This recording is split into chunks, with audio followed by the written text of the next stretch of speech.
Capital మేలుకొలుపులో third day అండి. రెడీనా అందరూ? సెషన్‌కి రెడీయా అందరూ? థాంక్ యూ అండి. థర్డ్ డేకి అందరికి వెల్కమ్. సో, నిన్న టాపిక్‌లో మనం ఏం చెప్పుకున్నాము? విశ్వశక్తి, ప్రాణశక్తి రకరకాలుగా ఏ విధంగా స్ప్రెడ్ అయ్యి ఉంది.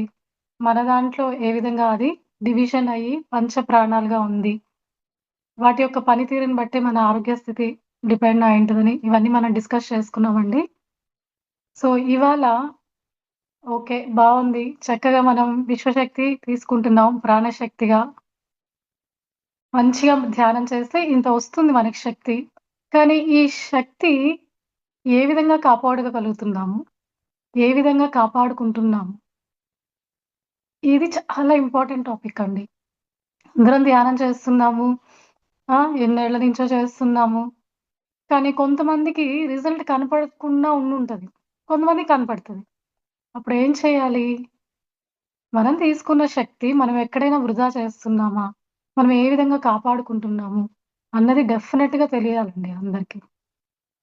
లేకపోతే బూడిద పోసిన పన్నీరు. ఎంత చేసుకున్నా గూడా మనం తెలియకుండా శక్తి వెళ్ళిపోతుంది బయటకి. ఆ విషయాలు మనం ముందే తెలుసుకుంటే, దాని తగ్గట్టు మనము మన ప్రయత్నం చేస్తాం. దాన్ని ఎప్పుడు సేవ్ చేయాలి. సేమ్ లైక్ మనీ అండి. మనీ సంపాదించేసుకుంటున్నాము. ఆ! మళ్ళీ ఎక్స్‌పెండిచర్ ఎలా ఉంది? సేవింగ్స్ ఎలా ఉన్నాయి? 2 చూసుకుంటేనే గదా! బ్యాలెన్స్ ఉంటది మన దగ్గర. నిలుస్తదా మనీ? సేమ్ ఈ విశ్వశక్తి కూడా అంతే అండి. సో, ఏ ఏ విషయాల్లో మనం ఈ విశ్వశక్తిని కోల్పోతూ ఉంటాము? అన్న విషయం మనం ఇవాళ కొంచెం డిస్కస్ చేసుకున్నాక నెక్స్ట్ టాపిక్‌కి వెళ్దామండి. నిన్న కంటిన్యూటీ అనమాట ఇదంతా. సో, చక్కగా విశ్వశక్తి తీసుకుంటూ ఉన్నాను. ధ్యానం చేసి, సాధన చేసి, మరి ఏ ఏ విషయాల వల్ల ఈ శక్తి వృధా అవుతుంది మన నుంచి? అంటే ఎక్కువ భూతకాలంలో ఉండడము, ఎక్కువ భవిష్యత్తు గురించి ఆలోచించడము, ఓవర్ థింకింగ్ ఎక్కువుండడం వలన, నెగెటివ్ థింకింగ్ వలన ఎక్కువ బాధపడడం, ఎక్కువ భయపడటం, ఇంక ఇలా చెప్పుకుంటే చాలా ఉన్నాయి యాక్చువల్‌గా. మినిమమ్ 6-7 పాయింట్స్ అన్న మెయిన్ పాయింట్స్ మనం గుర్తుపెట్టుకోవాలండి. ధ్యానం చేస్తే ఈ మంచి గుణాలొచ్చేస్తాయి ఆటోమేటిక్‌గా. కానీ మనం ఎరుకలో ఉండాలి. మనం ఏ విధంగా మిగతా రోజంతా స్పెండ్ చేస్తున్నాం. ధ్యానం ఒక గంట చేశాము. మిగతా 23 గంటలు మనం ఎలా ఉంటున్నాము? మన మాటలెలా ఉంటున్నాయి? మనం ఏ విధంగా ఆలోచిస్తున్నాము? సో, ఇలాంటివి మనం చెక్ చేసుకుంటూ ఉండాలి. వెంటనే మన మనసు ప్రమేయంలోకెళ్ళిపోయి మళ్ళీ పాస్ట్‌లోకెళ్తున్నామా? ఫ్యూచర్ గురించి థింక్ చేసి భయపడుతున్నామా? అక్కడ అలాంటివొచ్చినప్పుడల్లా ఎరుక అనేది మనకి ధ్యానం చేస్తే ఎరుక పెరుగుతూ ఉంటది.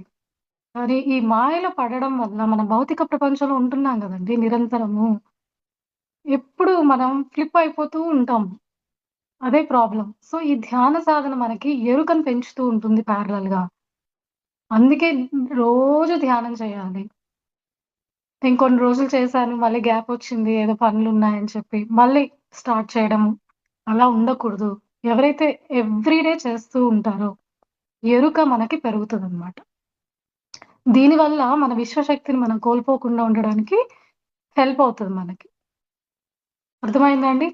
మిగతా 6 విషయాలు గుర్తుపెట్టుకోండి. పాస్ట్‌లో ఉండకూడదు. ఫ్యూచర్‌లో ఉండకూడదు. భయము, బాధ, negative thinking, over thinking, non acceptance అండి. అన్నిటికన్నా పెద్దదేంటంటే నాన్ యాక్సెప్టెన్స్. పేరుకి మనం ధ్యానం చేస్తున్నాం అని కాదు. ఏదైనా విషయాన్ని మనము యాక్సెప్ట్ చేయకుండా ఉంటున్నామా?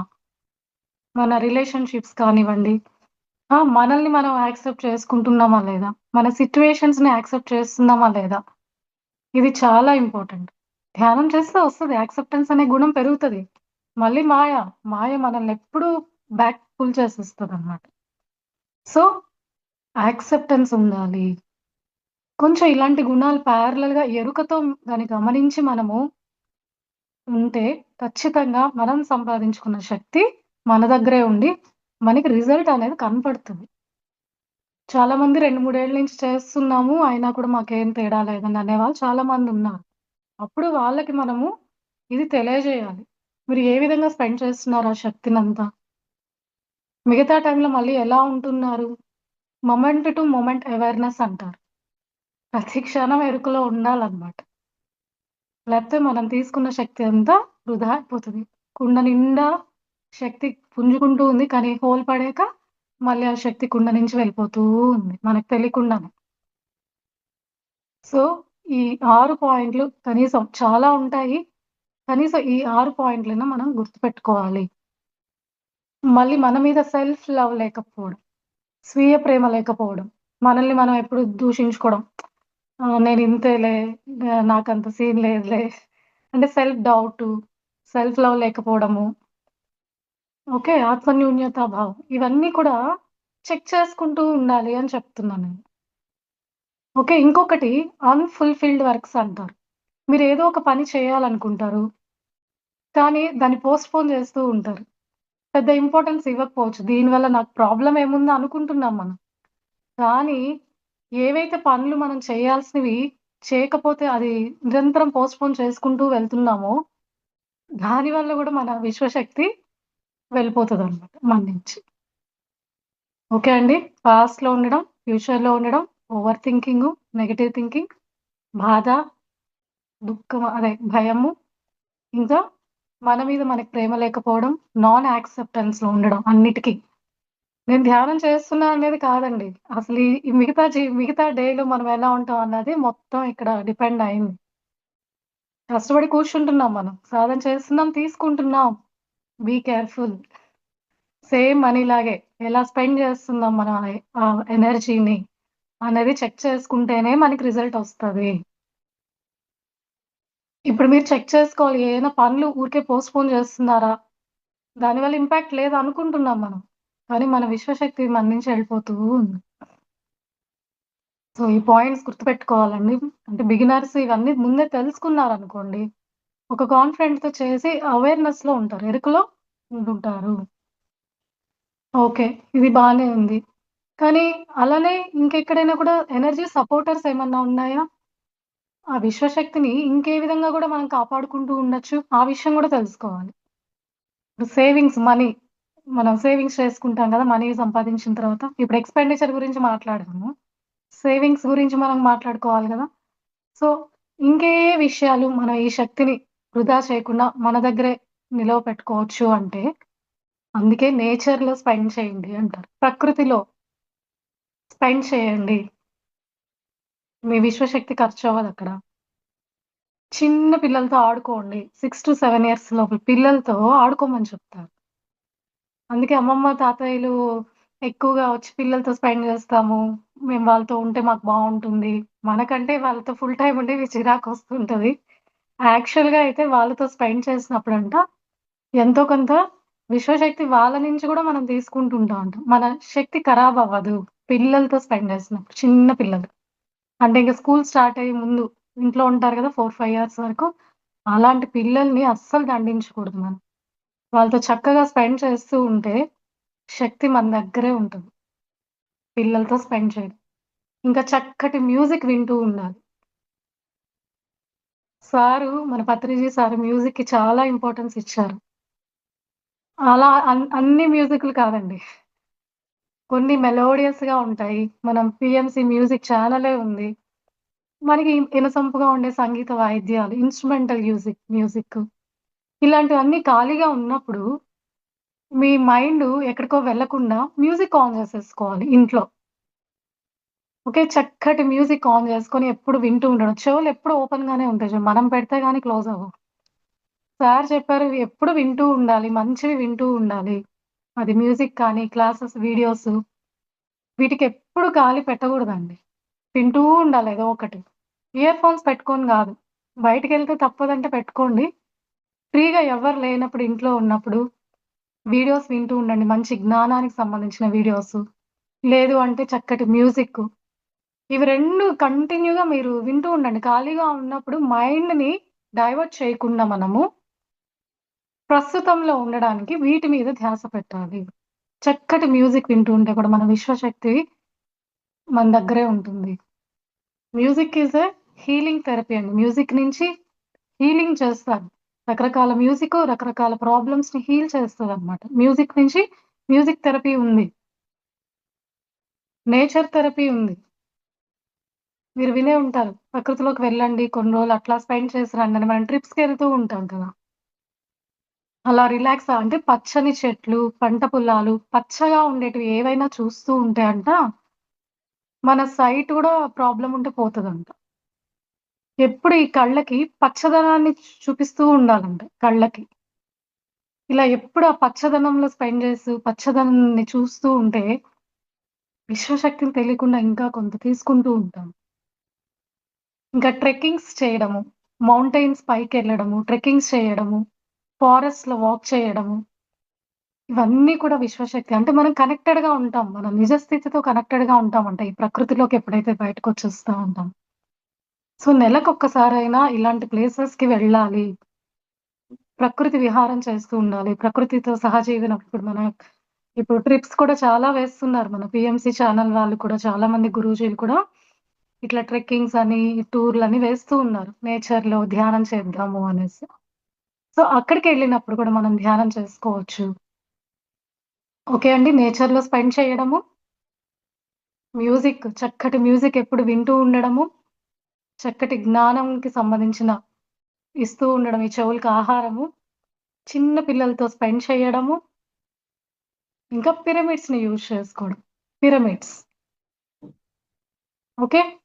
మనము పిరమిడ్స్ మన ఇంట్లో అక్కడక్కడ ఒక్కొక్క రూమ్‌లో ఒక్కొక్క పిరమిడ్ పెట్టుకోవడము, ఆ పిరమిడ్ దగ్గరే కూర్చోవడము, పడుకునేటప్పుడు పిరమిడ్స్ పక్కన పెట్టుకోవచ్చు.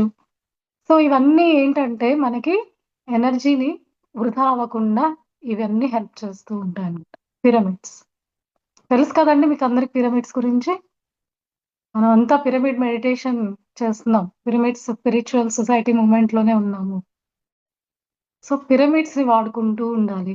ఇంట్లో ఉన్నవాళ్ళు పిరమిడ్ క్యాప్‌ని పెట్టుకొని మెడిటేషన్ చేయాలి. లేకపోతే బయట పిరమిడ్స్ ఏమన్నా దగ్గరలో ఉంటే అలాంటి వాటికి వెళ్లి స్పెండ్ చేస్తూ ఉండాలి. పిరమిడ్స్‌లో స్పెండ్ చేయాలి. పిరమిడ్స్‌ని వాడుకోవాలి. ఇవన్నీ మన విశ్వశక్తిని కాపాడుతూ ఉంటాయి. ఓకే అండి. అక్కడొక 6 పాయింట్లు, ఇక్కడొక 6 పాయింట్లు. జస్ట్ బేసిక్‌గా అసలు గుర్తుపెట్టుకోవాలి. ఏ విధంగా ఇట్లా చేసుకోవచ్చు మనం అనేసి. ఓకే అండి. అర్థమైందా అందరికి ఇక్కడి వరకు? సో, నెక్స్ట్ టాపిక్‌కి వెళ్దామండి. శ్వాస గురించి కొంచెం ఇవాళ చెప్పుకుందాము. సో, ఎన్నో వీడియోస్ వింటూ ఉంటాం. ఎన్నో విషయాలు తెలుస్తూ ఉంటాయి. మళ్ళీ ఏదో ఒక పాయింట్ కొత్తది మనకి రకరకాలుగా ఏదో ఒకటి యాడ్ అవుతూనే ఉంటదండి. సో, ఇవాళ నాకు తెలిసినవి అంటే బిగినర్స్ ఉద్దేశంతో గూడా కొంచెం శ్వాస గురించి చెప్పుకుందాం మనము. సో, శ్వాస మీకు తెలుసు. శ్వాస వల్లే మనం ఇవాళ బతుకున్నాము. సో, శ్వాసను పట్టుకుంటేనే మన ఆత్మతో కనెక్ట్ అవుతామన్న విషయం నిన్న మాట్లాడుకున్నాం మనము. అవును కదండీ! దీనికి ముందే మనము ఆత్మ గురించి ఒక్కసారి మాట్లాడుకొని శ్వాస గురించి చెప్పుకుందాం. మనం జీవాత్మ గురించి చెప్పుకున్నాము. అంశాత్మ, పరమాత్మ నుంచి అంశాత్మ, అంశాత్మ నుంచి జీవాత్మ. పంచభూతాలు, పంచ ప్రాణాలతో నిర్మితమైంది ఈ జీవాత్మ భూమి మీదకి వచ్చింది. డైరెక్ట్‌గా మానవుడిగా వచ్చిందా ఆత్మ? కాదు. ఎక్కడి నుంచి మొదలైంది ఆత్మ యొక్క ప్రయాణము అంటే, ఖనిజ సామ్రాజ్యం నుంచి మొదలైంది ఆత్మ యొక్క ప్రయాణం ఈ భూమి మీద. కానీ దానికి ఆకారం లేదు. ఖనిజ సామ్రాజ్యంలో ఒక ఆకారం అనేది లేదు. కానీ ఆత్మ ఉంది. ఓకే అండి. ఖనిజ సామ్రాజ్యం అంటే మనం క్రిస్టల్స్ ఇప్పుడు హీలింగ్‌కి చాలా ఉపయోగిస్తున్నారు కదండీ! క్రిస్టల్స్ ఇవన్నీ కూడా వాటిలో ఒక హీలింగ్ ఎనర్జీస్ ఉన్నాయి. అంటే ఆత్మ అందులో ఉంది. చాలా దగ్గరలో మీరు వింటూ ఉంటారు క్రిస్టల్ థెరపీస్ అని. ఈ క్రిస్టల్ దీనికి వాడాలి, ఈ క్రిస్టల్ దీనికి వాడాలని చెప్తూ ఉంటారు.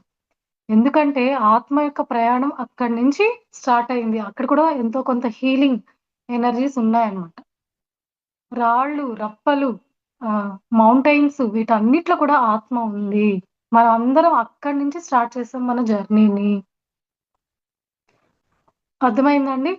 దీనివల్ల ఏం జరుగుతుంది అంటే ఆత్మకి అది ఎప్పుడు భూమిలో ఉంటాయి కదండీ ఖనిజాలన్నీ. భూమి అంటే ఏంటి? స్టెబిలిటీ, స్థిరత్వం. భూమి యొక్క గుణాల్ని నేర్చుకుంటూ ఉంటుంది. ఖనిజ సామ్రాజ్యంలో ఉన్నప్పుడు ఆత్మ. అలా ఎన్నో జన్మలు అలా ఉండి, ఉండి ఆత్మతో కనెక్ట్ అయ్యి, తర్వాత అది వృక్ష సామ్రాజ్యానికి షిఫ్ట్ అవుతది ఆత్మ. ఖనిజ సామ్రాజ్యం తర్వాత వృక్ష సామ్రాజ్యంలోకి ప్రయాణం జరుగుతది ఆత్మ. ఇక్కడ ఆత్మ ఒక శరీరంగా తీసుకుంటది. అంటే చెట్లు అన్న ఆకారం అనేది ఇక్కడ శరీరం అనేది ఒకటి యాడ్ అయింది. స్వల్పమైన మనస్సు గూడా ఉంటదంట వృక్షాలకి. స్వల్పంగా ఉంటుంది ఆ మనస్సు. ఎదుగుతూ ఉంది ఆత్మ. ఓకే అండి. సో, ఈ విధంగా వృక్ష జాతిలో ఇంకొన్నేళ్ళు, ఎన్నో ఇయర్స్ ఇలా ఆత్మ తన జర్నీని కంప్లీట్ చేసుకొని నెక్స్ట్ ఏంటండి? వృక్ష జాతి తర్వాత పశువులు. పశువులుగా, వీటికి పక్షులుగా ఆత్మ ప్రయాణం ఎదుగుతూ వస్తది. ఇక్కడ మనసు ఇంకొంచెం ఎక్కువ అవుతదనమాట. శరీరం ఉంది, ఆత్మ ఉంది, మనసు ఇంకొంచెం తీవ్రతగా చేరుతదనమాట. కానీ బుద్ధి లేదు. ఎక్కడ? పశు సామ్రాజ్యంలో, పక్షుల సామ్రాజ్యం బుద్ధి లేదంట. పశువులు ఎస్పెషల్లీ. అందుకే గదా! ఏందిరా పశువులా బిహేవ్ చేస్తున్నావు నీకు బుద్ధి లేదా? పశువులాగా ఉంటున్నావు అంటుంటాం గదా మనము. అంటే అక్కడ బుద్ధి ఇంకా లేదు. అలా గడిపాక లాస్టు ఈ ఆత్మ మానవుడి జన్మగా తీసుకుంటది. ఇక్కడింకా విజృంభించేస్తది మనసు. హైయెస్ట్ అన్నమాట ఇక్కడ మానవుల్లో. ఇదే ఇంకా ఛాలెంజ్ గూడా అయిపోతది. ఆ మానవుడికి అంత హైయెస్ట్ స్టేట్‌లో మనసిక్కడ ప్రభావితం చేస్తూ ఉంటుంది ఆ మానవుడిని. ఇక్కడింక అన్ని 4 వచ్చేసాయి చూడండి. ఆత్మ ఉంది, శరీరం ఉంది, మనస్సు ఉంది, బుద్ధి గూడా ఉంది. కానీ ఆ బుద్ధిని బాగు చేసుకోవాలి. మనసుని తన అధీనంలోకి చేసుకోవాలి. శరీరాన్ని కాపాడుకోవాలి. ఇన్ని ఛాలెంజెస్ ఉన్నాయి. మానవుడిగా జన్మించిన తర్వాత. మిగతావన్నీ ఎక్కడుంటున్నాయండి? ప్రకృతిలో చక్కగా సహజీవనం చేస్తున్నాయా? పశువులు కానీ, వృక్షాలు గాని ఎప్పుడు ప్రకృతితో కనెక్టెడ్‌గా ఉన్నాయి గదా! ఓకే. సో, అందుకని వాటికి ఏమీ అవసరం లేదు. ప్రకృతి పరంగా అవి వెళ్తూ ఉంటాయి. టైం చక్కగా ఫాలో అవుతాయి. వాటికి జ్వరాలు రావు, ఏం రావు. ఒకేసారి దాని లైఫ్ స్పాన్ అయిందంటే చనిపోతది. లేకపోతే దానికి బాలేదు అన్న కాన్సెప్టే ఉండదు. మనము అన్నిటిని అధిగమించి ఒక అథారిటీలోకి వెళ్ళిపోయాం గాబట్టి, అవన్నీ మనకన్నా చిన్న అన్న అహంకారంతో మనం ప్రకృతికి విరుద్ధంగా బతుకుతూడం స్టార్ట్ అయిపోయింది. మనం డిస్కనెక్ట్ అయిపోయినాం కంప్లీట్‌గా ప్రకృతికి. అందుకే ఇన్ని ప్రాబ్లమ్స్ మనం ఫేస్ చేస్తున్నాం. ప్రకృతితో డిస్కనెక్టెడ్‌గా ఉన్నాము. టైమ్ ఫాలో అవ్వట్లేదు మనము. ఎట్లా పడితే అట్లా తింటాము. టైమ్ టు టైమ్ తినాలి. బాడీని కాపాడుకోవాలి. ఇవన్నీ మనం ఏంటంటే దూరం చేసేసుకుంటున్నాం అన్నమాట. మనకన్నీ కూడా ఛాలెంజెస్‌గా మిగిలిపోయాయి. సో, ఇన్ని ఛాలెంజెస్‌ని దాటితేనే అది ఆత్మస్థితికి చేరుతది. మానవుడు ఆత్మస్థితితో కనెక్ట్ అవ్వాలి అంటే చక్కగా చూసుకోవాలి మూడిటిని. శరీరాన్ని, మనస్సుని, బుద్ధిని. ఈ లేయర్స్‌ని దాటితేనే ఆత్మస్థితితో కనెక్ట్ అవుతాడు. ఇవన్నీ అలైన్ అవ్వాలి. ఒకే లైన్‌లో అలైన్ అవ్వాలన్నమాట. ఆ పంచకోశాల యొక్క కాన్సెప్ట్ అదే. అందుకే మనము శరీరానికేమివ్వాలి, మనస్సుకేమివ్వాలి, బుద్ధికేమివ్వాలి, ఆత్మను చేరాలంటే ఏం చేయాలి, ఇవన్నిటికి కూడా మూలమైతే ధ్యానము అని చెప్తున్నాం మనం. ధ్యానంతో పాటి విజ్ఞానమయ కోసం ఉంది కాబట్టి దానికి స్వాధ్యాయం చేయాలి. మనోమయ కోసము దానికి సజ్జన సాంగత్యం చేయాలి. ఏదో ఒక కళల్ని అవపాసన పెట్టాలి.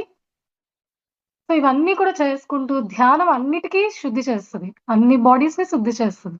దాంతో పాటి వాటికి కావాల్సినవి కూడా మనం అందించాలి.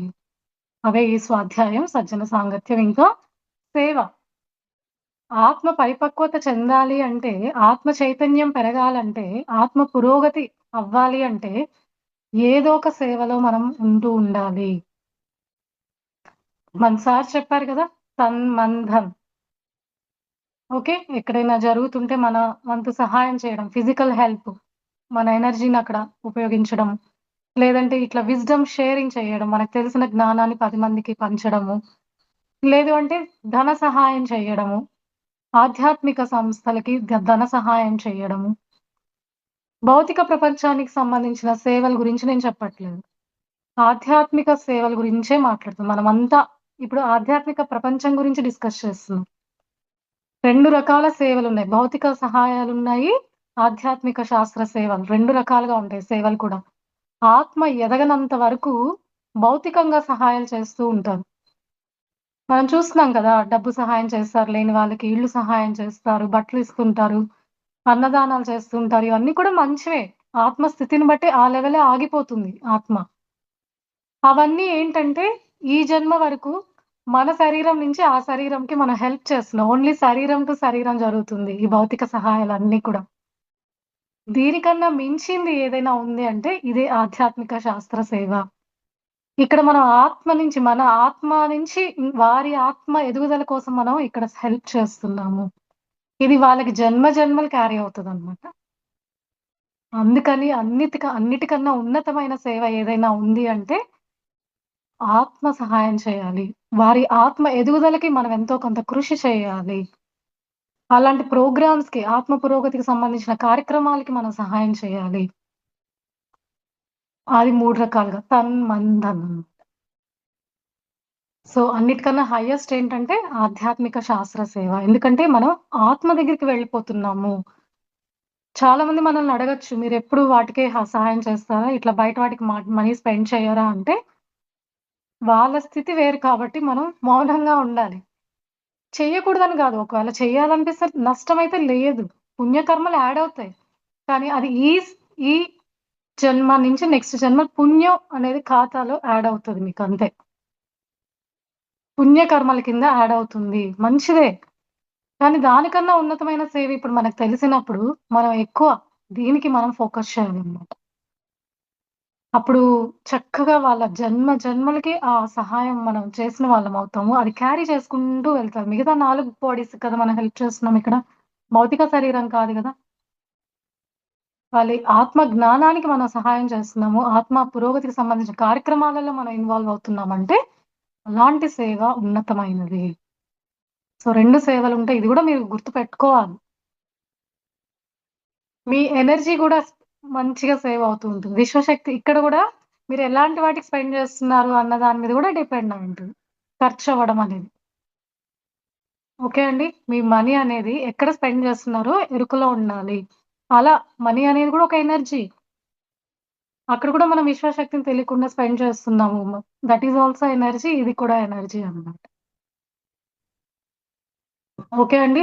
సో, ఇట్లా ఆత్మ యొక్క ప్రయాణము ఇవన్నీ దాటాకే మానవ జీవితం వస్తది. ఎన్నో ప్రయాసలు పడి మనం మానవ జీవితానికొచ్చాము. ఈ మానవ జీవితంలో కూడా ఒక్కసారిగా మనం ధ్యానం చేస్తున్నామా? ఎన్నో జన్మలు దాటాక ఈ ధ్యానం చేసే స్థితికి వస్తున్నాం మనం ఆత్మస్థితి. సోల్ జర్నీ అని వినుంటారు మీరందరూ. కొత్త వాళ్ళు అయుంటే ఇంకొకసారి నేను రిపీట్ చేస్తాను. ఆత్మ యొక్క స్థితులు చిన్న బేబీ పుట్టినప్పుడు బేబీని ఇన్‌ఫాంట్ సోల్ అంటారు. శైశవాత్మ అంటారు. అక్కడి నుంచి ఆత్మ మానవుడిగా స్టార్ట్ చేస్తదనమాట. నెక్స్ట్ ప్రౌఢ ఆత్మ అంటారు. అంటే బేబీ సోల్. ఫస్ట్‌ది ఇన్‌ఫాంట్ చిన్న బేబీస్‌ని ఇన్‌ఫాంట్ సోల్ అంటారు. నెక్స్ట్ బేబీ సోల్ అంటారు. నెక్స్ట్ వచ్చేసి యంగ్ సోల్ అంటారు. నెక్స్ట్ మెచ్యూర్ సోల్ అంటారు. తర్వాత అడల్ట్ సోల్ అంటారు. ఎలా అయితే మన భౌతిక ప్రపంచంలో ఆ చిన్న బిడ్డ ఎదుగుతూ వస్తదో, అదే స్థితులు ఆత్మ లెవెల్‌లో గూడా ఉన్నాయి. ఎంత చక్కగా డిజైన్ చేయబడిందో చూడండి. ఆత్మ స్థితులు గూడా మనం అక్కడి నుంచి మన జర్నీని స్టార్ట్ చేసుకుంటామనమాట. ఎప్పుడు ధ్యానంలోకి వస్తారు అంటే, ఓల్డ్ సోల్స్. అడల్ట్ దాటి ఇంకా ఓల్డ్ సోల్స్‌కి వచ్చే స్థితిలో ఈ ధ్యానంలోకి అడుగు పెడతది ఆత్మ. అప్పటి వరకు నువ్వు ఎన్ని సార్లైనా చెప్పు ఎవరికైనా. వాళ్ళు రావట్లేదు అంటూ ఉంటాం గదా! వీళ్ళకి ఎన్ని సార్లు చెప్పినా వీళ్ళు రారంటే వాళ్ళు రారు. వాళ్ళ ఆత్మస్థితి అక్కడికే పరిమితం అయిపోయింది. వాళ్ళ స్థితి వాళ్ళకది కరెక్ట్. సో, మనం అహంకారంతో వాళ్ళతో బిహేవ్ చేయకూడదు. వాళ్ళ స్థితిని బట్టి మనం వెళ్ళాలి. మనం ట్రై చేయాలి. మనకు తెలీదు కదా! చూడంగానే వాళ్ళు ఏ స్థితిలో ఉన్నారనేది మనకి అవగాహన లేదు. 2, 3 సార్లు చెప్పాక కూడా రావట్లేదు అంటే, వాళ్ళ స్థితిని మనం అర్థం చేసుకోవాలి. అందుకే ఎవ్వరితో కంపేర్ చేసుకోకూడదు అని చెప్తారు. ఆ సెంటెన్స్ ఎందుకొచ్చింది అంటే, ఎవరు ఆత్మస్థితిలో వాళ్ళు కరెక్ట్‌గానే వెళ్తున్నారు. ఎక్కడ రాంగ్ లేదు. మనం కూడా శైశవాత్మ నుంచి వృద్ధాత్మ స్టేజ్‌కి వచ్చామిప్పుడు. మనం అవన్నీ దాటి ముందుకెళ్ళామిప్పుడు. మనం కొంచెం సీనియర్స్, మన జూనియర్స్. సో, వాళ్ళ పట్ల మనకి కరుణ ఉండాలి. ఉపేక్ష, ప్రేమ అని చెప్తారు. వాళ్ళకింకా కావాలంటే చేయూతనివ్వాలి. యాక్సెప్ట్ చేయాలి. రేపు మనం కర్మ ఫిలాసఫీ కొంచెం చెప్పుకుంటాము. అక్కడ దీని గురించి ఇంకొంచెం క్లారిటీగా మాట్లాడుకుందామండి. ఇప్పుడు జస్ట్ ఇలా గుర్తుపెట్టుకోండి. సో, సోల్ జర్నీ అనేది ఇన్‌ఫాంట్ టు బేబీ, ఇంకా young, mature, adult, old soul, last transcendental soul, last వచ్చి ఇన్ఫినిట్ సోల్ అంటారు. ఇంకా పరమాత్మలో ఐక్యం అవ్వడం. ఆ బేబీ ఇన్‌ఫాంట్ సోల్ నుంచి ఇన్ఫినిట్ సోల్‌కి తన journey cycle of birth and డెత్‌ని కంప్లీట్ చేసుకొని, పరమాత్మలాగా మారిపోవడమే ఆత్మ యొక్క లక్ష్యం అన్నమాట. ఆ లక్ష్యం దిశగానే ఈ ఆత్మ ప్రయాణం జరుగుతూ ఉంది. సో, ఆల్‌మోస్ట్ ధ్యానంలో నిలబడి కంటిన్యూ చేసే వాళ్ళందరూ కూడా వృద్ధాత్మలైతేనే కంటిన్యూ చేస్తారు. ఒకవేళ చేశారు, ఆగిపోయారు, మానేశారు అంటే ఇంకొంచెం వెనకున్నారు అని మనం అర్థం చేసుకోవాలన్నమాట. అన్నీ కరెక్ట్‌గానే ఉన్నారు. అందరూ కరెక్ట్‌గానే ఉన్నారు అన్న భావానికి మనం అవగాహన తెచ్చుకోవచ్చనమాట. ఇది మెయిన్ మన ఫ్యామిలీలోనే ఇలా వస్తదంట. కావాలని మనం వృద్ధాత్మలయింటే, మనం ఒక బేబీ సోల్‌ని తెచ్చుకుంటామంట. ఒకరిని అడల్ట్ సోల్ తెచ్చుకుంటామంట. అది ఛాలెంజ్ మన ఫ్యామిలీలో. ప్రతి ఒక్క ఫ్యామిలీలో ఈ ఛాలెంజ్ ఉంటదంట. నేను ఊరంతా చెప్తున్నాను. నా ఫ్యామిలీ మెంబర్స్‌కి నేను చెప్పుకోలేకపోతున్నాను అన్న క్వెషన్ చాలా మంది మనం వింటుంటాం కదా! ఈవెన్ నేను కూడా. ఇప్పుడు నేను మా ముగ్గురిలో నేనొక్కటే చేశాను. ఇందులో చక్కగా సెట్ అయ్యాను. వాళ్ళు చెయ్యరు ఇద్దరు. మా హస్బెండ్ చేయరు. మా అబ్బాయి గూడా చేయరు. సో, చెప్పాం. మనకి ఒక ఉంటుంది గదా! కుతూహలం. అయ్యో! మనకన్నీ తెలిసాయి కదా! దీన్ని మనం వాళ్ళకి హెల్ప్ చేస్తే వాళ్ళు కూడా మంచి లైన్‌లోకి వెళ్ళే అవకాశం ఉంది కదా! అంటే నో, నో వే. అది మన ఛాలెంజ్ అన్నమాట. నువ్వెలా హ్యాండిల్ చేస్తున్నావు? నువ్వెలా యాక్సెప్టెన్స్‌లో ఉన్నావు నీ ఫ్యామిలీ పట్ల? నువ్వు ఇంకా నేర్చుకోగలగాలి వాళ్ళ నుంచి. ఆ పేషెన్స్ కానివ్వండి, ఏదో ఒక పాఠం నేర్చుకోవడానికి వాళ్ళు మనల్ని ట్రిగ్గర్ చేసే విధంగా మనం ఎన్విరాన్మెంట్‌ని క్రియేట్ చేసుకుంటామంట.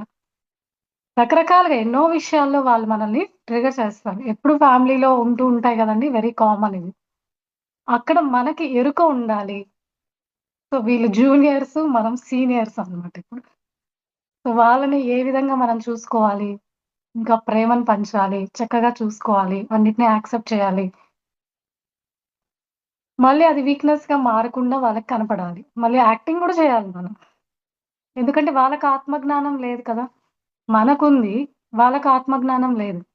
అంటే మనసుకి నొచ్చుకోకుండా వాళ్ళతో మనం పైకి యాక్ట్ చేసి, వాళ్ళని సరైన దారిలో పెట్టడానికి మన వంతు మనం ప్రయత్నం చేస్తాం. మొత్తం వాళ్ళ నుంచి నేర్చుకోవాలి. లేకపోతే మన నుంచి వాళ్ళు నేర్చుకోవాలి అన్న కాన్సెప్ట్‌లోనే ఫ్యామిలీ అనేది జరుగుతదనమాట. ఆ యాక్సెప్టెన్స్ అనే పెద్ద గుణం నేర్చుకోవడానికే మన ఫ్యామిలీని మనం తెచ్చుకుంటాము. ఆ గుణం దైవిక గుణాలంటే ఏంటండి? యాక్సెప్ట్ చేసేయడం అన్నిటిని. క్షమించేయడం అందరిని. అందరిని ప్రేమగా చూడడం, అందరిని కరుణగా చూడడం. ఇవే కదా దైవిక గుణాలు.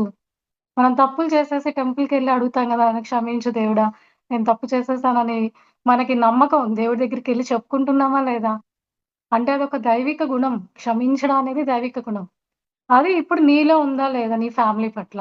నీ చుట్టాల పట్ల, నీ నైబర్స్ పట్ల నువ్వు కరుణతో ఉంటున్నావా లేదా? ఇప్పుడు నీకు ఆత్మస్థితి పెరిగింది. వాళ్ళు నీకన్నా జూనియర్స్ మరి. 10థ్ క్లాస్ వాళ్ళు, సిక్స్త్ క్లాస్ వాళ్ళని ఎలా చూసుకోవాలి? చెయ్యన్నా అందించాలి వాళ్ళకి.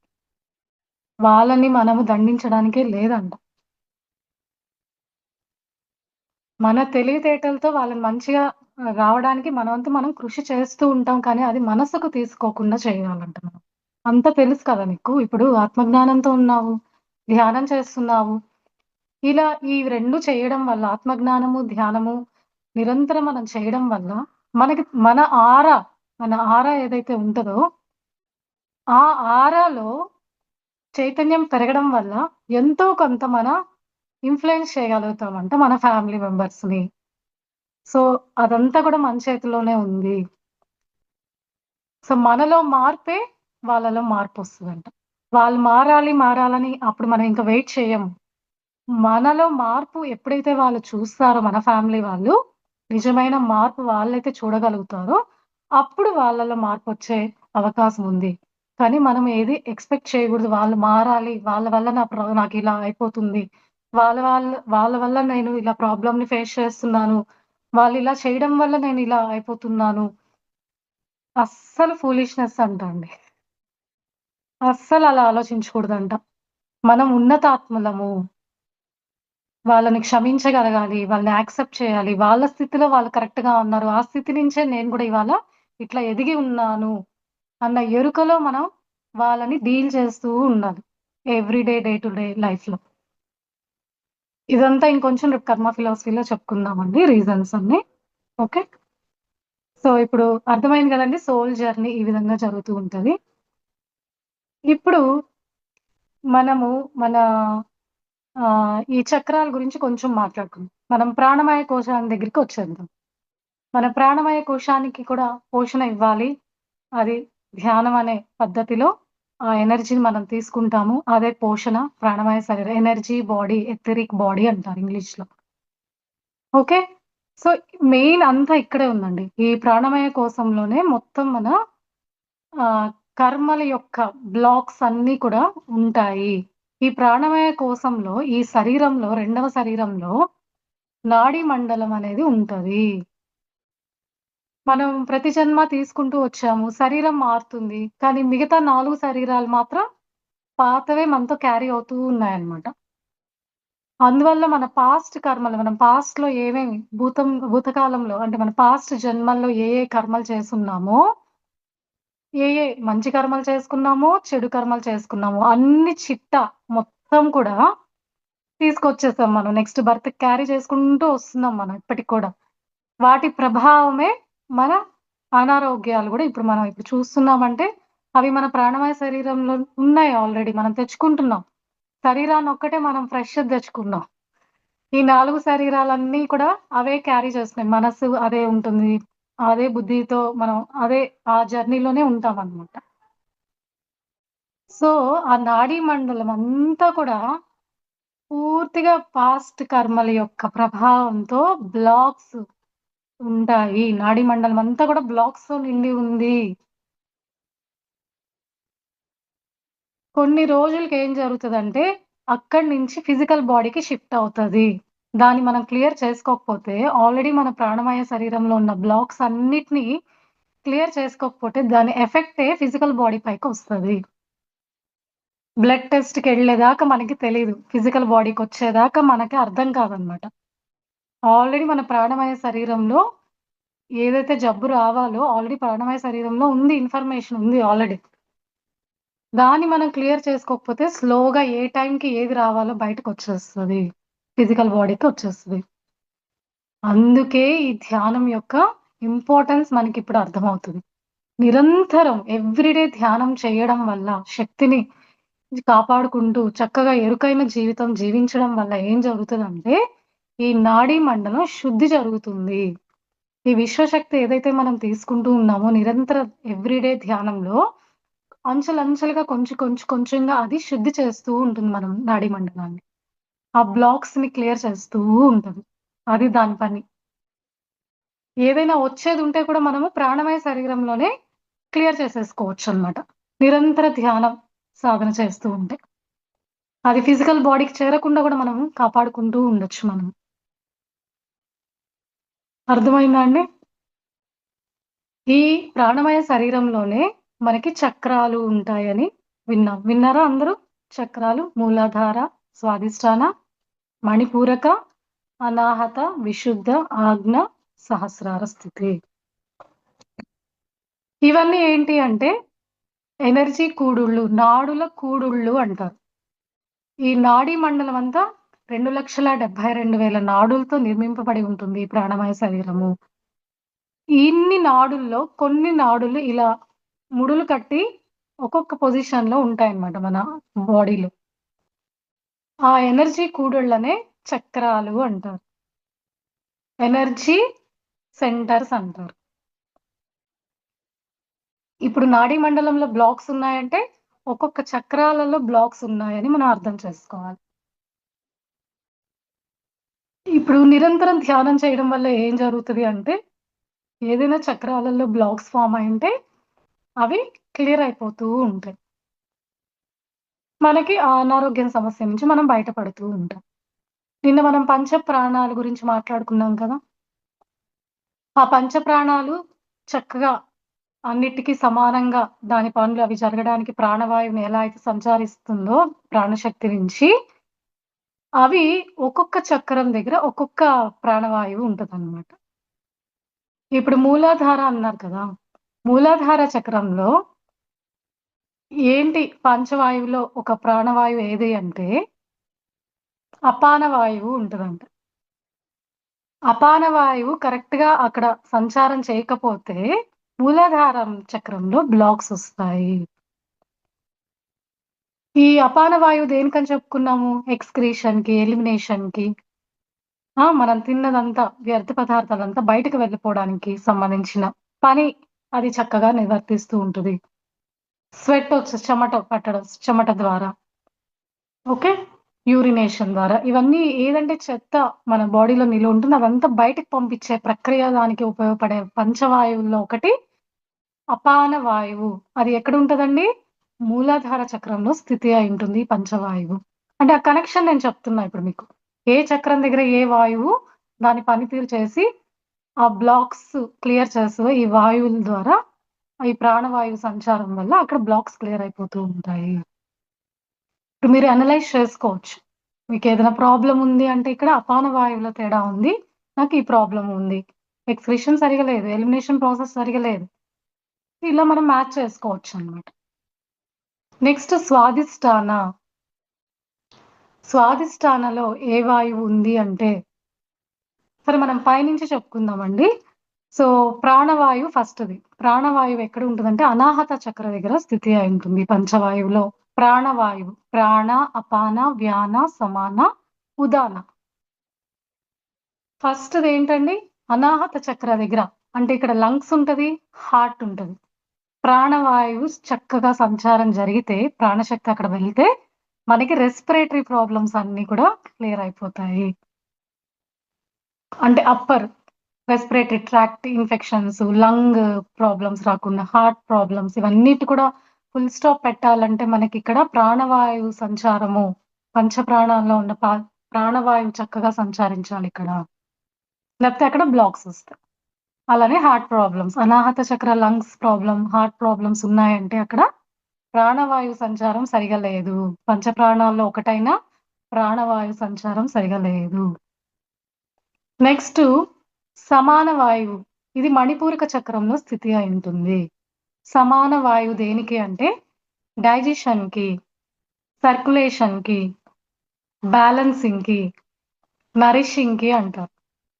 Digestion main. మణిపూరక చక్ర అంటే ఆహారం ఎప్పుడు మనము తీసుకునే ప్రదేశం గదండీ! మన ఉదర భాగము. ఫైర్‌కి సంబంధించింది. ఇక్కడ డైజెషన్ అనే ప్రక్రియ చక్కగా జరుగుతూ ఉంటుంది. ఆమ్లాలు విడుదలవుతూ ఉంటాయి మనం తీసుకున్న ఆహారం. ఇది మణిపూరక స్థితి దగ్గర ఈ సమాన వాయువు కరెక్ట్‌గా గాని సంచరిస్తూ ఉంటే, మణిపూరక చక్రంలో బ్లాక్స్ లేకుండా మనకి ఆరోగ్యంగా ఉంటామనమాట. ఇప్పుడు ఏ ప్రాబ్లమ్‌కి అంత క్లారిటీ ఉంది మనకి. అంత సైన్స్ మనకు తెలుస్తుందిప్పుడు.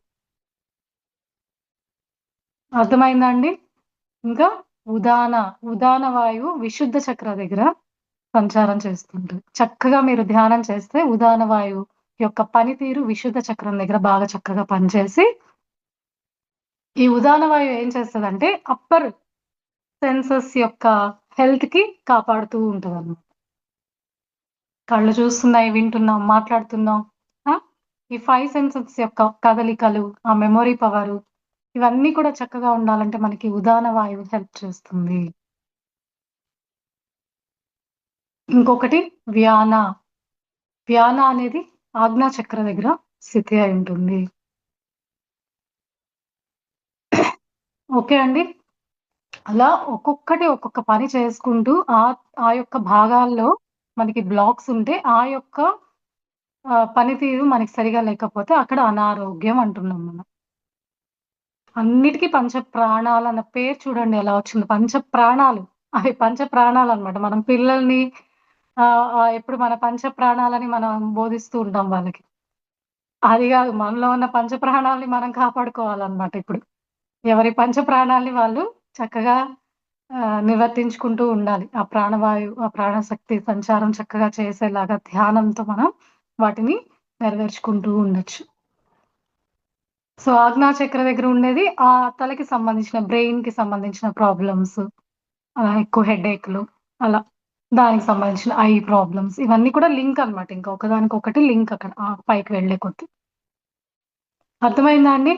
సో, ఈ విధంగా ఒక్కొక్క వాయువు ఒక్కొక్క చక్రం దగ్గర స్థితి అయ్యుంది. ఒకవేళ బ్లాక్స్ ఉన్నాయి అంటే, ఈ వాయు సంచారం అక్కడ సరిగ్గా లేదని మనం అర్థం చేసుకొని, ధ్యాన సాధన చేసే కొద్దీ ఆ ప్రాణశక్తిని మనం అన్నిటికి డివిజన్ ఈక్వల్‌గా చేసుకుంటూ, వాటికి ఉపశమనం కలిగిస్తూ బ్లాక్స్‌ని క్లియర్ తొలగించుకోగలుగుతున్నాము.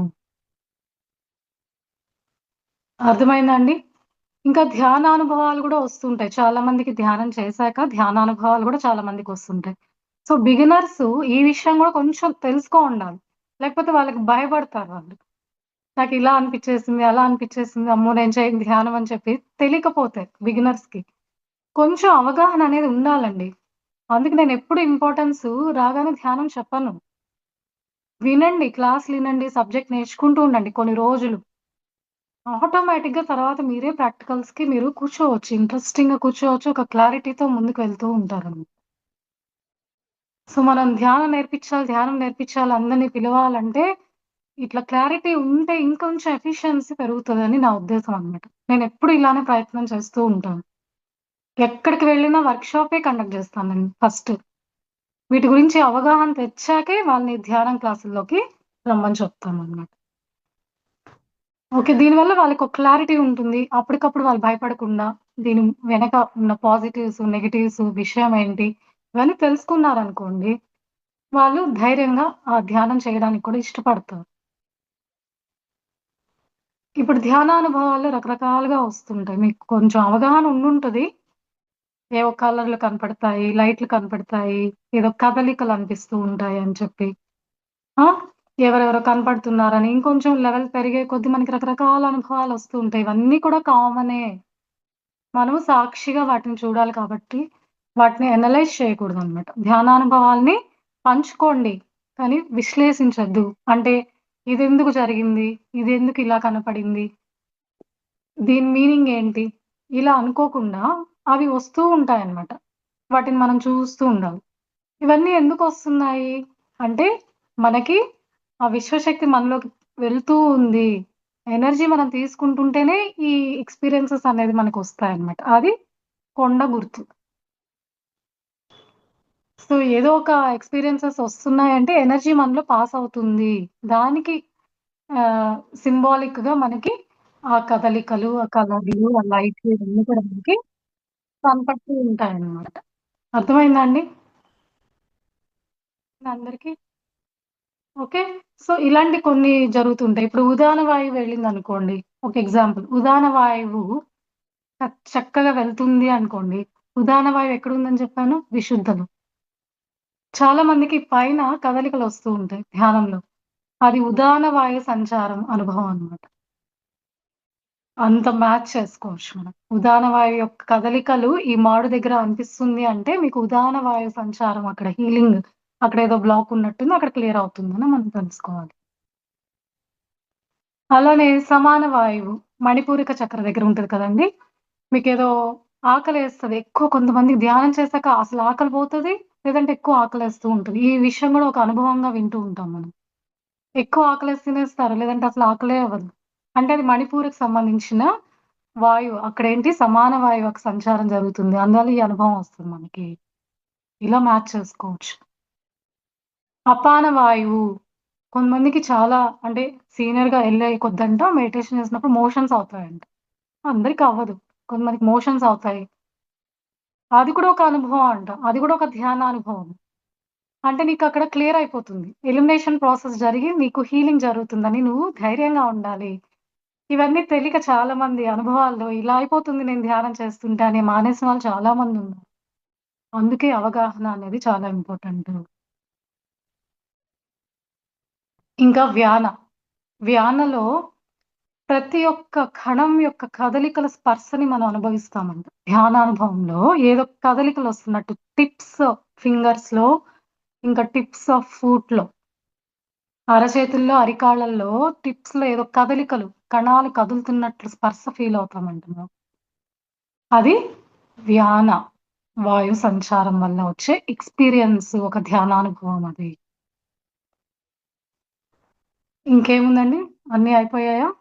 5 వాయువులు యొక్క అనుభవాలు ఎలా ఉంటాయి అన్నది కొంచెం ఇట్లాంటి కొంచెం ఇన్ఫర్మేషన్ తెలుసుకోవాలి మనం. ఓకే. ఏ అనుభవం వచ్చినా మంచిదే అని చెప్పడానికి నేను చెప్తున్నాను. ఫైనల్‌గా ఎలాంటి అనుభవం వచ్చినా కూడా ధ్యానం చేస్తే మంచిదే. అది పాజిటివ్ సైనే. ఇది కొండ గుర్తు పెట్టుకోవాలి మనం. దేనికి విశ్లేషించవల్ల, దేనికి భయపడవల్లేదు. మనం చేసేదే పాజిటివ్ ప్రోగ్రామ్. ఇదంతా కూడా హీలింగ్ యొక్క అనుభవాలు, ఎనర్జీ పాస్ అయ్యే అనుభవాలు ఇవన్నీ కూడా. అంత అండర్‌స్టాండింగ్‌కొచ్చేసి మనం ఎప్పుడు విశ్లేషించకుండా సాక్షిగా చూసుకుంటూ మన సాధనని కొనసాగిస్తూ ఉండాలి. సాధన ఆపకూడదు. మీరు ఆపేసారనుకోండి భయపడి, అది మధ్యలోనే ఆగిపోతది. మళ్ళీ ముందు నుంచి మనం స్టార్ట్ జేసుకోవాలి. సో, ఇలాంటి జ్ఞానం మనకి అవసరం. అర్థమైందా అండి అందరికి ఇక్కడి వరకు? ఓకే. ఇంకా డెప్త్‌గా పోతూ ఉంటది సబ్జెక్ట్. అంటే స్టార్టింగ్ ఇప్పుడు ఒక 5 రోజులు వర్క్‌షాప్ అంటే అన్నిటిని టచ్ చేస్తున్నా నేనంతే. ఓకే. సో, నెక్స్ట్ శ్వాస ఇప్పుడొద్దాం శ్వాస దగ్గరికి మళ్ళీ. సో, శ్వాస రోజుకి మనకెన్ని జరుగుతాయో మీకందరికి ఐడియా ఉందా అండి? 21,600 శ్వాసలు జరుగుతుంటాయండి. ప్రతిరోజు మనకి. ఎప్పుడు మనం ఆరోగ్యంగా ఉన్న రోజు. ఎలాంటి టెన్షన్స్ లేవు, ఎలాంటి అనారోగ్య ప్రాబ్లమ్ లేదు, ఎలాంటి భయం లేదు, దుఃఖం లేదు అంటే ఒక హెల్తీ ఇండివిడ్యుయల్‌కి ఒక రోజు 21,600 శ్వాసలు జరుగుతున్నాయి. ఇలా జరిగితే ఆ మనిషి యొక్క లైఫ్ స్పాన్ ఎలా ఉంటదంటే 140 సంవత్సరాలు జీవించొచ్చంట. అది మనకి ఇవ్వబడింది మానవ జన్మకి. 21,600 శ్వాసలు మీరు చేయగలిగితే ఒక్కొక్క రోజు మీరు 140 సంవత్సరాలు బతకచ్చు. కానీ ఇప్పుడు ఎవరు ఫాలో చేసుకోగలుగుతున్నారు ఆ నంబర్‌ని? మనమంతా 30, 35 పైకెళ్ళిపోయాం అందరం. రోజులో దాటిపోయాం ఆ నంబర్‌ని. మన టెన్షన్స్ వల్ల, మన ప్రాబ్లమ్స్ వల్ల, మన ఛాలెంజెస్ వల్ల, మన ట్రిగ్గర్స్ వల్ల, మన అనారోగ్యాల వల్ల మనం ఎక్కువ శ్వాసలు తీసేసుకుంటూ ఉన్నాం తెలియకుండా. ఇప్పుడు మనకి ధ్యానం చిక్కింది కదా! ఇప్పుడు ధ్యానం చేయడం వల్ల ఏం జరుగుతుంది? నంబర్ ఆఫ్ బ్రెత్స్ కౌంట్‌ని తగ్గించుకుంటున్నాం మనకు తెలియకుండానే. ఇప్పుడొక గంట పొద్దున, గంట మధ్యాహ్నం, గంట సాయంకాలం 3 గంటలు చేశామనుకోండి ఆపి చేసినా కూడా నిదానంగా తీసుకుంటామంట. ఎరుకతో గమనించాలి గదా శ్వాసని. అప్పుడు మామూలు టైంలో కంటే గూడా ధ్యానం సమయంలో మనం శ్వాసని గ్యాప్ పెంచుకుంటూ ఉంటాం. ఆ ఎరుక. మనకి ఎప్పుడో గమనిస్తూ ఉండాలి అంటే గ్యాప్ పెరుగుతూ ఉంటుంది. ఒక శ్వాసకి, ఒక శ్వాసకి. గంటలో 1 మినిట్‌కి ఒక 12 శ్వాసలు తీసుకుంటే మామూలుగా 1 మినిట్ కౌంట్‌లో 12 శ్వాసలు తీసుకుంటూ ఉంటే, ధ్యానంలో ఏం జరుగుతదంటే 3-4 శ్వాసలే తీసుకుంటాం.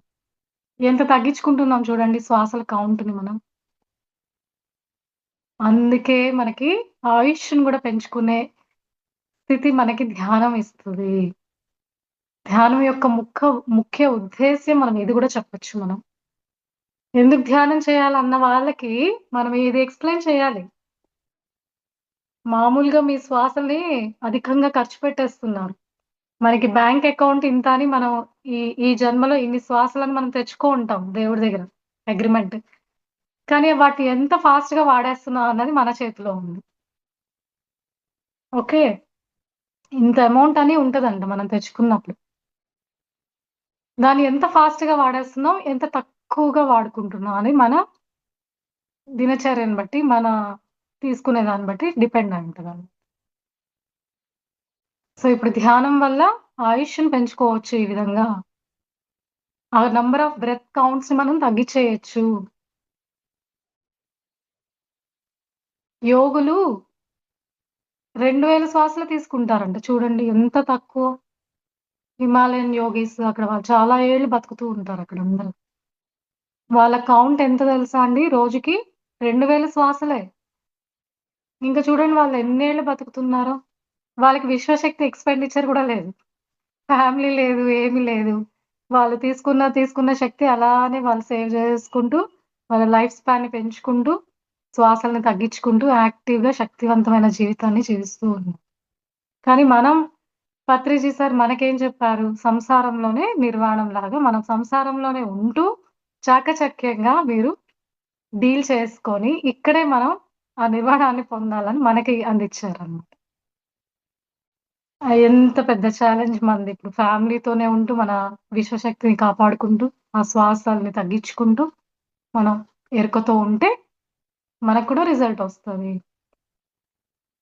ఇప్పుడు ఎవరి చేతిలో వాళ్ళ లైఫ్ అనేది డిపెండ్ అయింది. అంతే గదండీ! అర్థమవుతుందా అండి? మధ్య మధ్యలో నాకు ఒక్కసారి అలా చెప్తే కంటిన్యూ చేస్తూ ఉంటాను. ఓకే అండి. ఇప్పుడు 21,600 శ్వాసలని చెప్పారు. ఎంత బాగా కనుక్కున్నారు మన యోగులు చూడండి. ఇవన్నీ ఎలా కనుక్కున్నారంటే వాళ్ళకి ధ్యానంలో ఈ జ్ఞానం అందింది వాళ్ళకి. అనుభవ జ్ఞానం. యోగులు మనకు అందిచ్చారు ఇవన్నీ తెలుసుకొని. ఇప్పుడు ఒక్కొక్క చక్రంలో ఎన్ని శ్వాసలు జరుగుతున్నాయనేది గూడా మనకి ఎక్స్‌ప్లెయిన్ చేశారు మన యోగులు.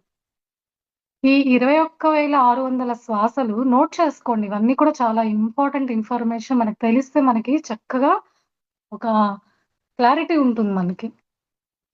ఈ 21,600 శ్వాసల్లో 600 శ్వాసలు మూలాధార చక్రంలో జరుగుతూ ఉంటాయంట. శ్వాస తీసుకుంటున్నాం కదా రోజు. మనకి ఏ రోజైనా ఆలోచన వచ్చిందండి ఈ శ్వాస ఎక్కడ జరుగుతుంది? ఎలా జరుగుతుంది అని? ఏదో జరుగుతుంది ఒకే ప్లేస్‌లో అనుకుంటున్నాం. కాదంట.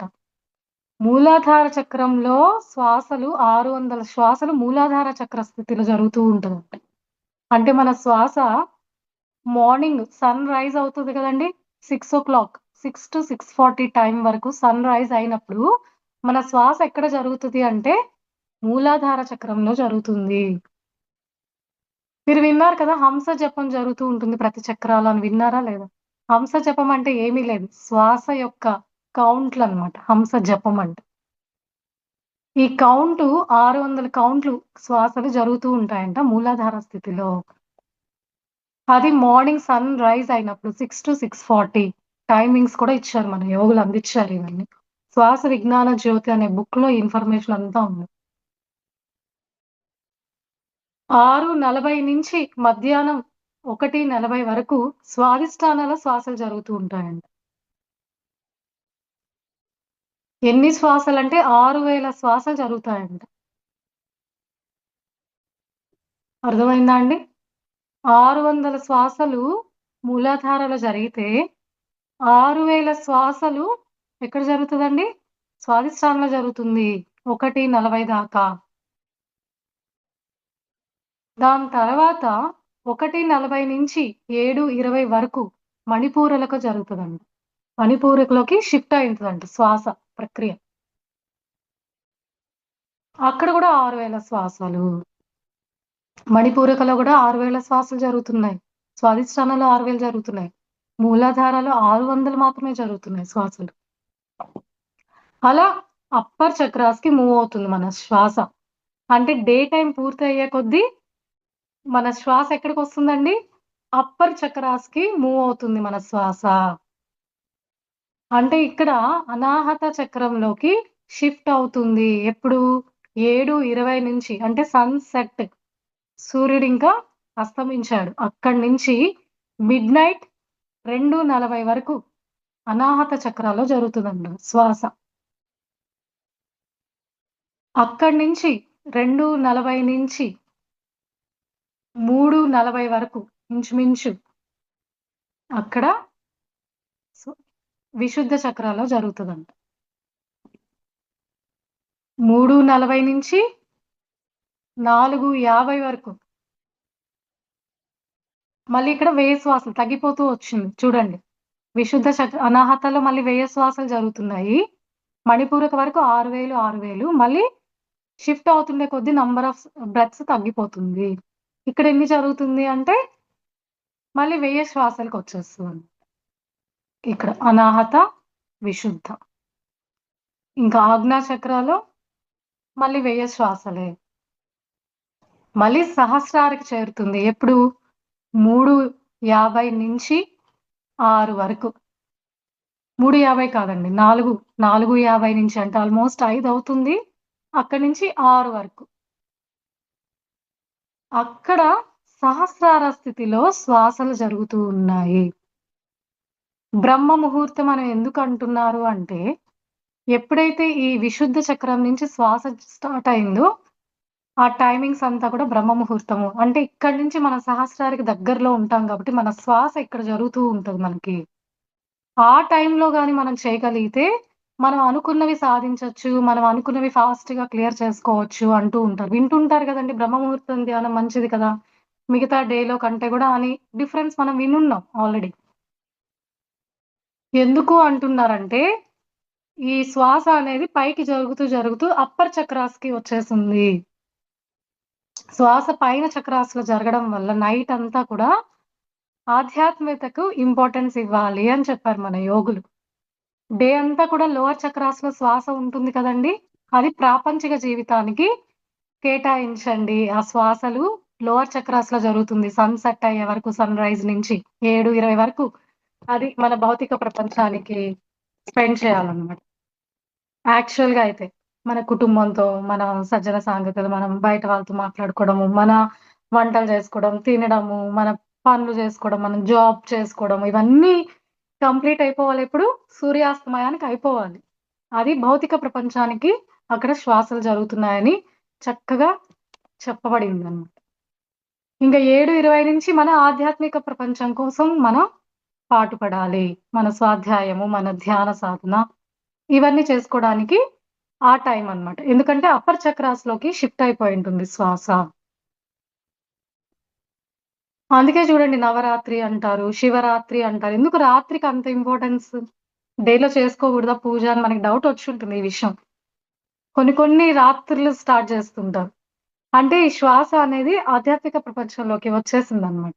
ఈ హయ్యర్ చక్రాస్‌లో ఉండడం వల్ల తొందరగా మనం ఆ సహస్రార స్థితికి చేరుకునే సమయాలన్నమాట అవన్నీ. అందుకే పౌర్ణమి ధ్యానాలు, అమావాస్య ధ్యానాలు ఇవన్నీ రాత్రిలే చేస్తారు కదా! ఎక్కువ. డే టైమ్ గూడా చేయొచ్చు. ఇబ్బంది కాదు. అంటే అక్కడ క్విక్‌గా ఉంటదనమాట. ఇంకా రిజల్ట్ మేనిఫెస్ట్ అవ్వడానికి ఛాన్సెస్ ఉంది. అందుకే నైట్ ఎక్కువ చేసుకోండి. లేకపోతే బ్రహ్మ ముహూర్తం అంటే 6 లోపల. సహస్రార స్థితిలో ఉన్నప్పుడు శ్వాస గాని మనం కూర్చోగలిగితే ఎవ్రీ డే తొందరగా మనం అనుకున్నవి జరుగుతాయంట. సహస్రార స్థితిలో ఉంది కదండీ ఆల్రెడీ శ్వాస.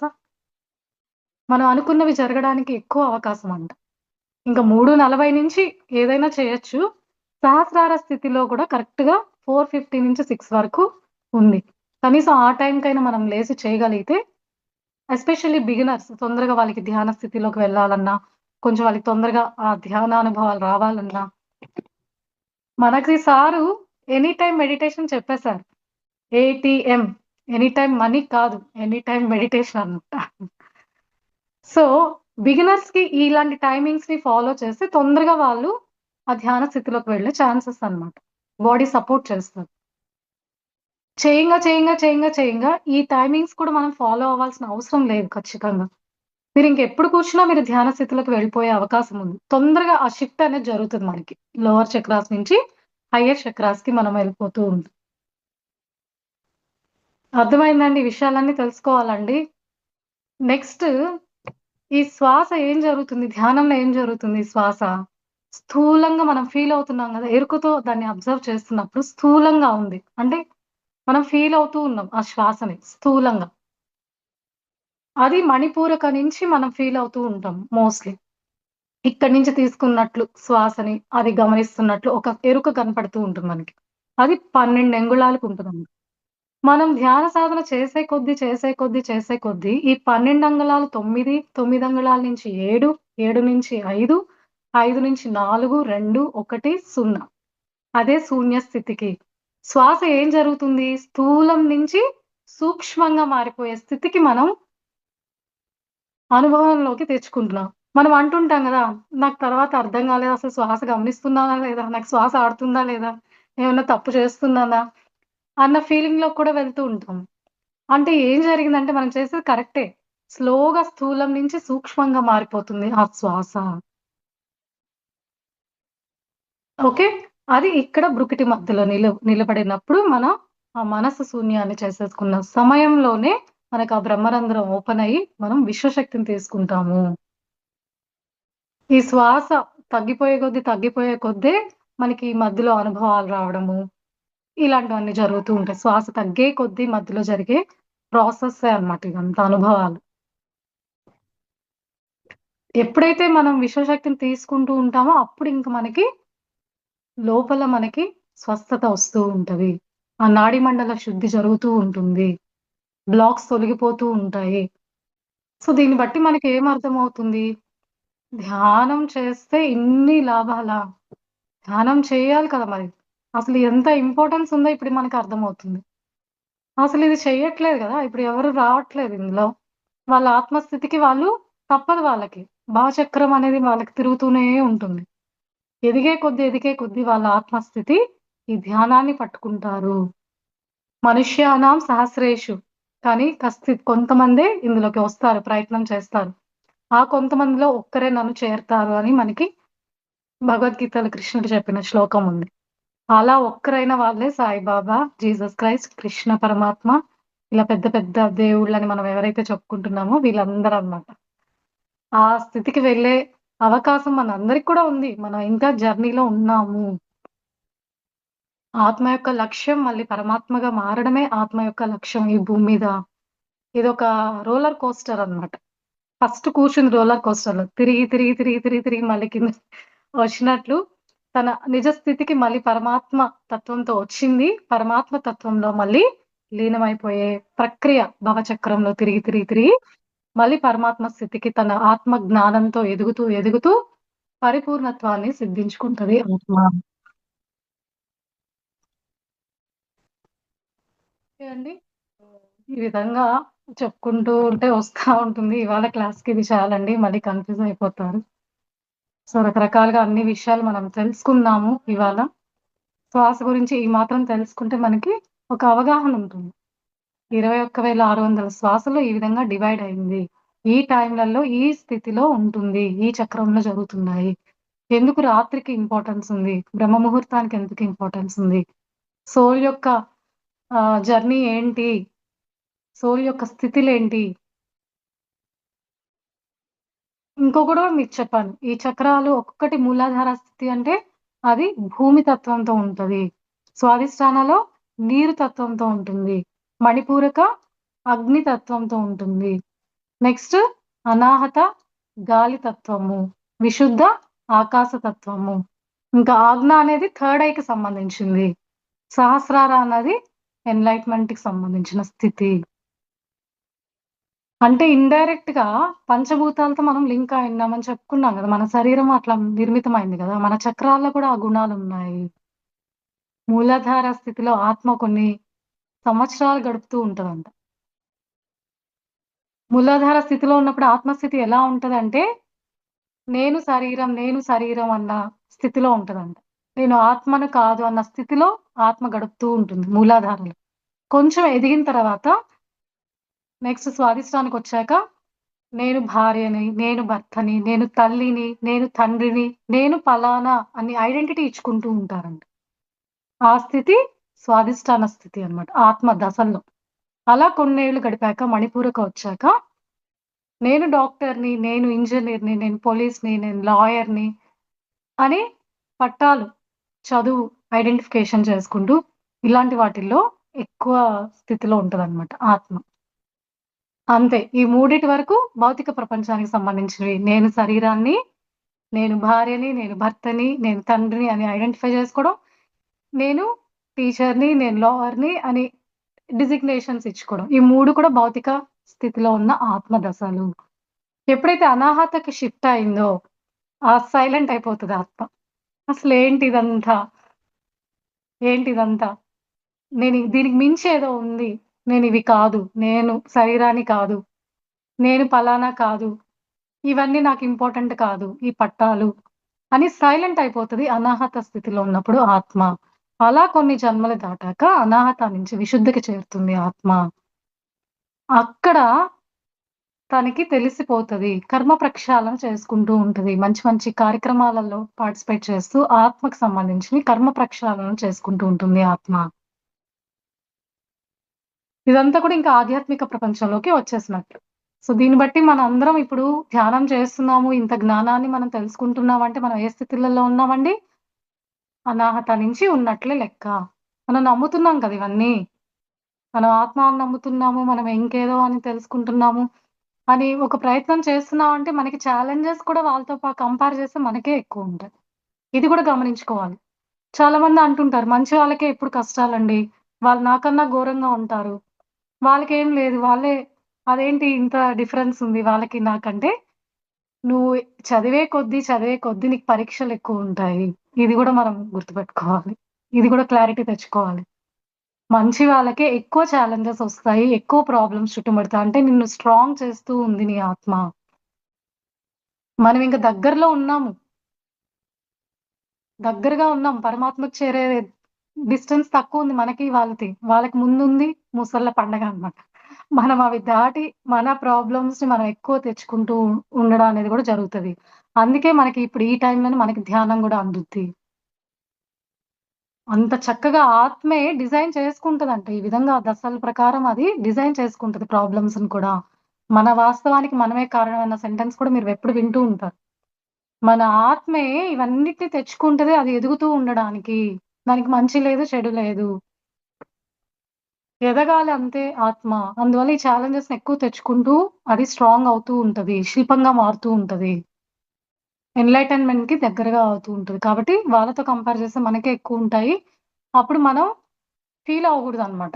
నాకన్నా వాళ్ళు సరిగ్గా లేరు కదా! వాళ్ళకెక్కువ నాకే ప్రాబ్లమ్స్ అన్నీ వస్తున్నాయేంటి? నేను చక్కగానే ఉన్నాను కదా! అన్న డౌట్‌కి ఇక్కడ క్లారిటీ అనమాట. ఓకే. సో, ఇలా అండి. ఇలా వస్తది. రేపు మనం కొంచెం కర్మ ఫిలాసఫీ గురించి మాట్లాడుకుందాము. ఇవాల్టి క్లాస్‌లో ఏదైనా డౌట్‌లుంటే అడగండి. ఓహ్! మేడం అన్‌మ్యూట్ ఇవ్వండి అందరికి. మేడం ఉన్నారా? ఇస్తాను మేడం. ఓకే. ఓకే.